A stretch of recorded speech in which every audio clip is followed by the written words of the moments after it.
You're listening to Retro Rewind with Dave Harris. One-on-one. Retro Rewind.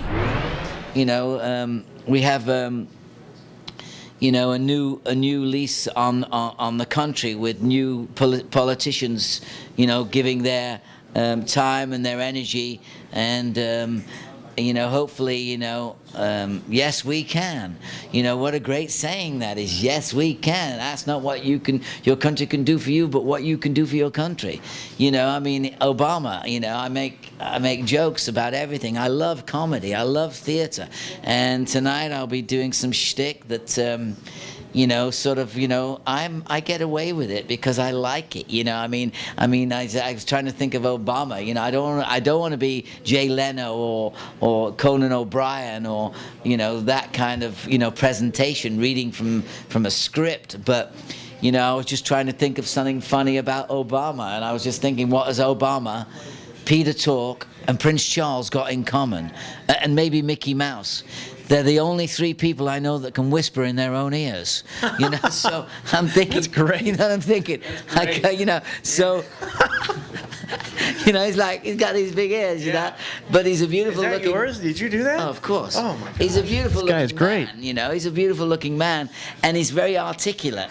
And we need, it gives people a chance. And he's got a nice suit on and a tie. Maybe he'll bring ties back. It doesn't matter. You can wear a tie around with your T-shirt on or whatever it might be. But he's the only guy I know that can whisper in his own ears.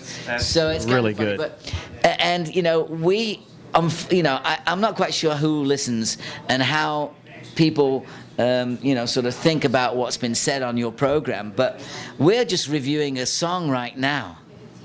And don't be offended, please, by the fact that this song I've thought about. And we're becoming much more liberal and very democratic towards our conversation and not being so uptight where we used to not be. Chris Rock, he's always talking about white boys, and you've got the Latin comedians talking about black people and all this. White people are so afraid of talking about anybody. So there was this one song back in the 60s called Melting Pot, and it says take a piece of white man, wrap him up in black skin, add a touch of blue blood, and a little bit of red Indian too. It says curly black and kinkies mixed with yellow chinkies. Put them all together and we have a recipe for a get-along scene. I'd better call out the queen. It's only fair she knows, because what we need is a great big melting pot. Take the world and all it's got. Keep it turning for 100 years or more and turn out coffee-colored people by the score. So this is a tune, Take a pinch of white man, wrap him up in black skin, add a touch of blue blood, and a little bit of red Indian too. Curly black and kinkies, mixed with yellow chinkies. Put them all together. We got a recipe for a get-along scene. I better call up the queen. It's only fair that she knows, it's like what we need is a great big melting pot. And that's what we're getting. And, it's just like, I think the world is in such a great, got so much potential right now. And, there's all kinds of opinions about, religion and the way forth, I just look at my Bible's John Lennon's songs, my Bible is music. Music mingles souls. Yeah. And, we've never had a war over music, you get people that don't even listen to the radio throughout a day. You get people that don't even, when people complain about this kind of music or that kind of music, well, what do you think about rap music? What do you think about this? I say tongue in cheek, rap music, they missed the C off the front, But that's another story. They missed the letter off the front. But, and you don't, you wouldn't imagine Bobby Rydell, going after, Fabian because he has a hit record. Right. Shooting him in the knee. There you go there, Bobby Rydell, So it's very, and people complain about the music scene, and I say, what was the last record you bought? And they say, well, I haven't bought one for years. I says, well, that's why that record's on the charts, because the people that are buying those records put those records on the charts. Yeah. There's no such thing as payola anymore. You can't buy your way into a radio station because it's all mostly automated anyway. So, anyway.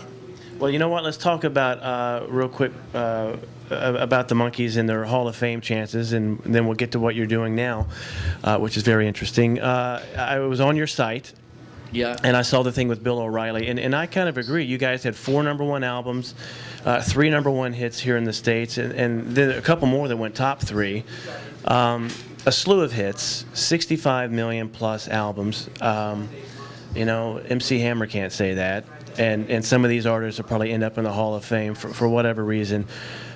You know, you have a movement out right now to kind of put the Monkees there. And, you know, I follow the Hall of Fame, and there's a lot of acts and artists that I'm a chart kind of historian. You know, I have a lot of chart positions memorized in my head, and peak positions and years and producers and stuff. And I look at this body of artists that are in there sometimes, and I am literally perplexed. And I don't, you know, you talk about Paola getting on the radio and having a hit. What about getting in the Hall of Fame? Well, when I tell people I've got a memorabilia museum, they say, oh, is that because you're not in the Rock and Roll Hall of Fame? No. You know, it's run by a gentleman. He owns it. He put the idea together, and you know, I think he owned the Rolling Stone magazine or something like that. And he never liked the Monkees. And a voting situation where, you know, they're supposed to have a board that votes people in. Dave Clark 5 just got in because I love Dave Clark. Right. He was always a great man. He was the one that bought all the Ready, Steady Goes, the 6-5 specials, and all these different programs from the early 60s in England. So if you want the Stones, if you want the Who, if you want, you know, the Trogs or whomever it might be, you've got to go to Dave Clark to get the footage, you know. So what a smart move. So they put him in the Rock and Roll Hall of Fame. They had some great tunes too. Sure. I don't know, is Johnny Ray in the Rock and Roll Hall of Fame? When people ask me about that, I say if there was a video Hall of Fame, they've just inducted the Monkees into the Vocal Hall of Fame. But you know, it's a preference to the people that run it. If I was not a Monkee and I wasn't and I was a Monkee fan, as I am a Monkee fan, I went to the Rock and Roll Hall of Fame and I didn't see anything there on the Monkees. I'd wonder why they weren't there. Right. Because the people don't see the politics of that. I've just told you that all those bands from the 60s, the Beach Boys, the Association, the Turtles, all these different bands had studio musicians playing their music. Obviously, the third album, the Monkees did Headquarter and we did our own stuff, but it's not the end of the world. It would be wonderful to have the acknowledgement of being in the Rock and Roll Hall of Fame. But at the same time, it's not something I'm going to lose any sleep over. Okay. And I'm proud of the people that are in there. And that's what America's about, success.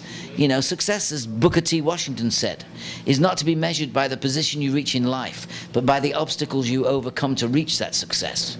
And look what's happened in the world today. You know, 35 years ago, you know, they had, you know, back doors for, you know, whites and front doors for whites and back doors for blacks, you know, and all this kind. I was in Macon, Georgia the other day, and it said on the sign outside the factory, coloreds, whites, you know, and their proposition to take it down. Don't take it down. Leave that as history. It hasn't happened anymore. We're over all that kind of stuff. You know, everybody's really basic. You don't see little kids seeing prejudice in people.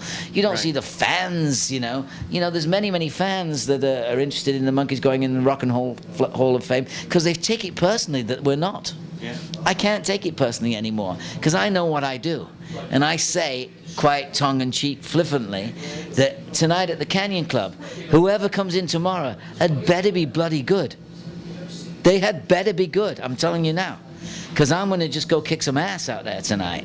And I've got the songs, I've got the band, and I've got the support. So they're not coming here to test me. They're coming here to be entertained. And that's why I'm here, is to entertain people. Retro Rewind! With Dave Harris.